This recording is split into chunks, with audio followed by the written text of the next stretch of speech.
คลิปก่อนยังบ่ทันได้ล้างเนาะแต่ว่าถ่ายคลิปแล้วว่านำบ่ออกเนาะอันนี้นำออกแล้วเพิ่งล้างเสร็จเนาะเมื่อกี้ปั้นเรียบร้อย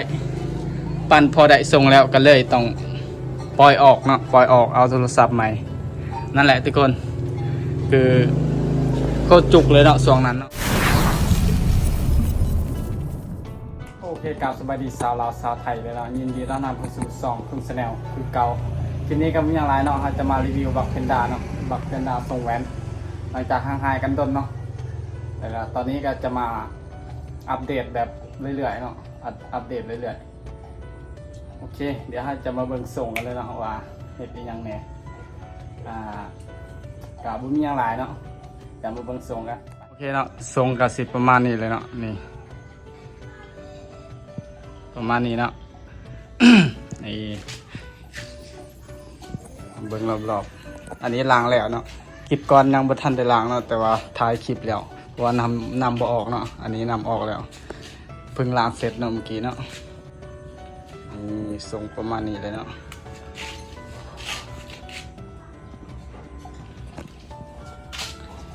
ดำหน้าก็มีอย่างไรเนาะสุดหน้า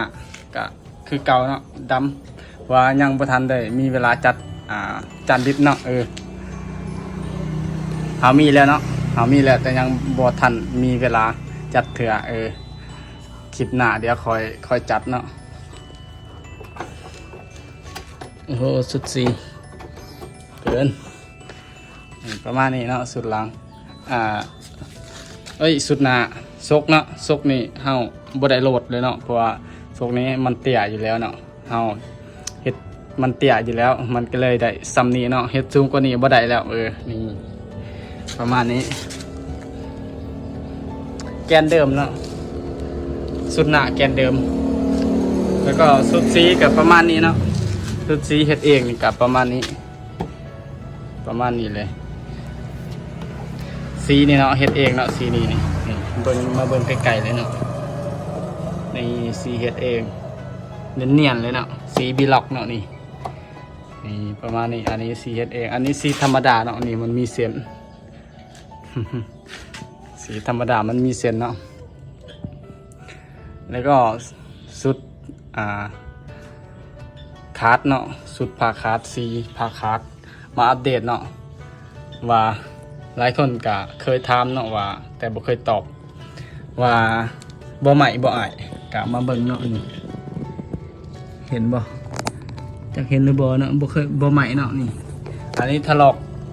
ถึกเหยียบซื่อๆเนาะถึกเกิบเนาะถลอกถึกเกิบเฮาใส่2 ปีปลายแล้วเนาะเฮาเฮ็ดสี2 ปีปลายแล้วแต่ว่าถ้ามีโอกาสหลังจากเฮาสักเข้าแล้วเฮาจะมาเฮ็ดสีเนาะถ้าสักเข้าแล้วบ่มีเวลากะแล้วดำนาพุ่นแหละแล้วดำนาเนาะกะสิมาเฮ็ดสีมาใหม่สเปรย์เฮาซื้อมาแล้วเนาะประมาณนี้เนาะใส่2 ปีเลยเนาะ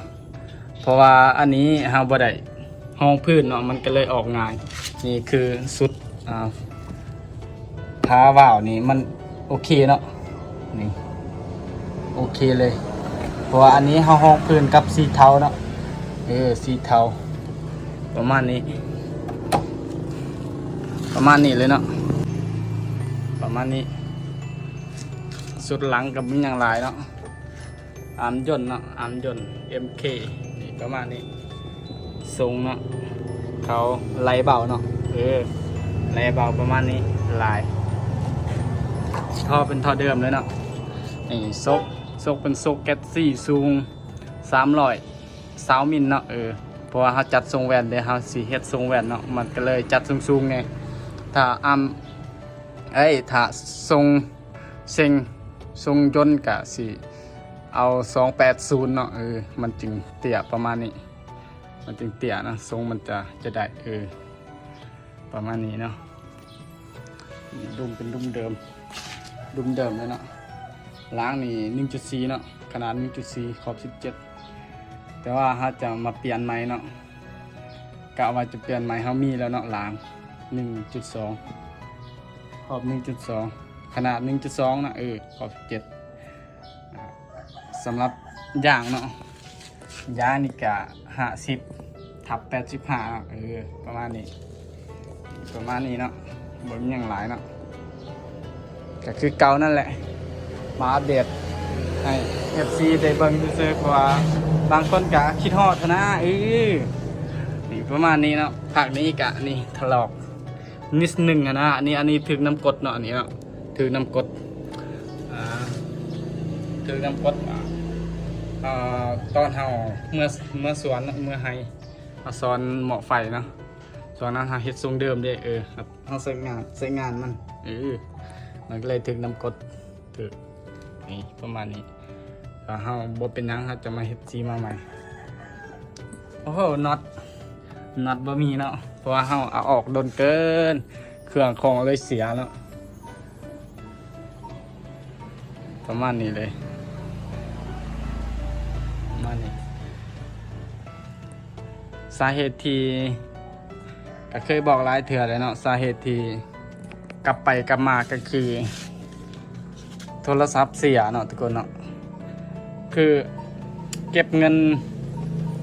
มา2 เดือนหามักจองเนาะก็เลยได้ประมาณ5 ล้านก็เลยจัดโทรศัพท์ใหม่โทรศัพท์เพื่อถ่ายคลิปเนาะเพราะว่าโทรศัพท์เก่ามันถ่ายคลิปบกคักแล้วก็เลยจัดใหม่พอใส่ประมาณ5 เดือนเนาะมันก็เสียมันก็เลยต้องเอาอะไรออกเนาะเพราะว่าช่วงนั้นเขาปั่นเรียบร้อยเลยเขาปั่นเรียบร้อยมาแลกกับโทรศัพท์ช่วงนั้นโคตรจุกเลยเนาะช่วงนั้นบอกเลยโคตรจุกเพราะว่าเขาตั้งใจเฮ็ดคลิปเนาะเขาตั้งใจเฮ็ดคลิปว่าสิเดินหน้าต่อไปสุดท้ายโทรศัพท์เสียก็เลยล้มก็ต้นเติบเนาะบ่ได้อัปเดตเนาะบักเพนดาเพราะว่าเนื่องจากบ่มีเงินเนาะก็เลยต้องเอาดุมย่ออานย่นแล้วก็สุกพัดปั้นเรียบร้อยปั้นพอได้ทรงแล้วก็เลยต้องปล่อยออกเนาะปล่อยออกเอาโทรศัพท์ใหม่นั่นแหละทุกคนคือโคตรจุกเลยเนาะช่วงนั้นเนาะบอกเลยโคตรจุก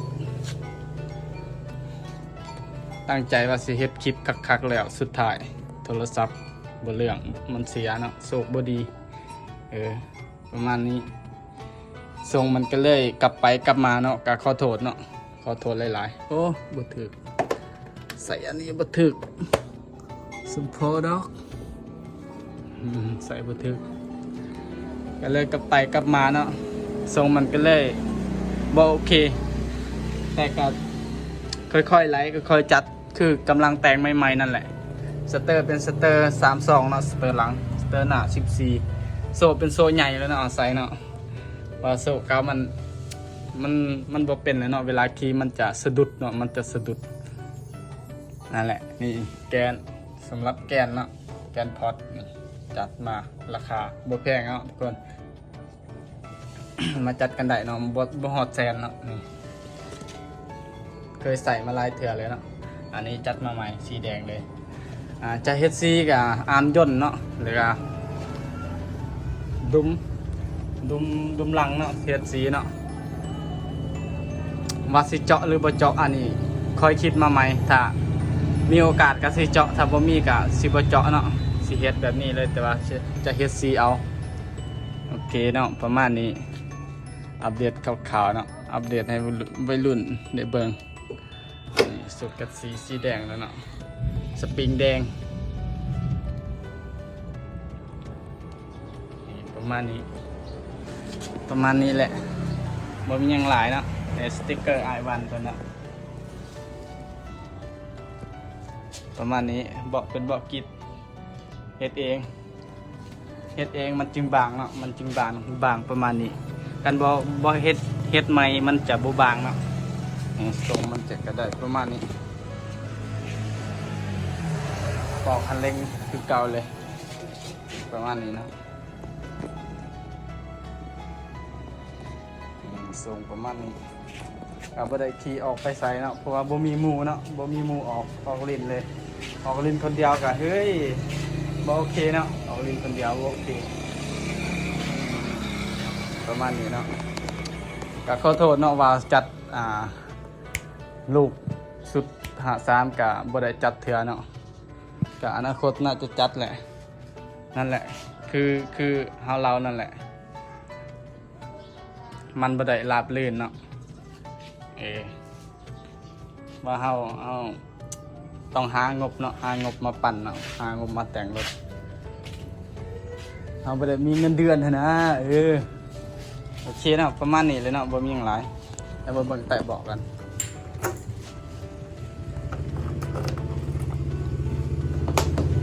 นี่เนาะเบาะเฮ็ดเองกับประมาณนี้เลยเนาะ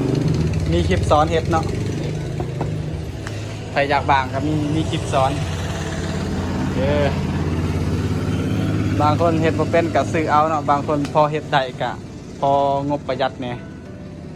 อันนี้ก็ตัดอันนี้ตัดหมดเลยเนาะบอกเลยโคตรแสบดาก เวลาขี่โคตรแสบดากสีทางก็ประมาณนี้สีโครงคือเก่าบ่ได้มีหยังหลายเพราะว่าเฮาบ่ได้อัปเดตหยังมันอันนี้เริ่มใหม่เนาะอันนี้เนาะทรงนี้เริ่มใหม่คือกำลังแต่งใหม่ๆเลยเนาะนี่เนาะแบบคือกำลังปั่นไม้นั่นแหละล้มแล้วลุกสู้ไม่ยอมไม่แพ้สุดท้ายต้องชนะโอเคเนาะประมาณนี้แหละอัปเดตข่าวอยากทำยังกระทำมาได้เด้อครับวัยรุ่นทั้งหลายโอเคเสื้อเก่าสุดเดิมเนาะเพราะว่ามันกะมือเดียวกันเนาะต่อจากคลิปที่แล้วโอเคสำหรับคลิปนี้กะสิประมาณนี้แล้วเนาะฝากเป็นกำลังใจกดไลค์กดติดตามคลิปนี้เนาะเดี๋ยวคลิปหน้าพอกันไหมสบายดี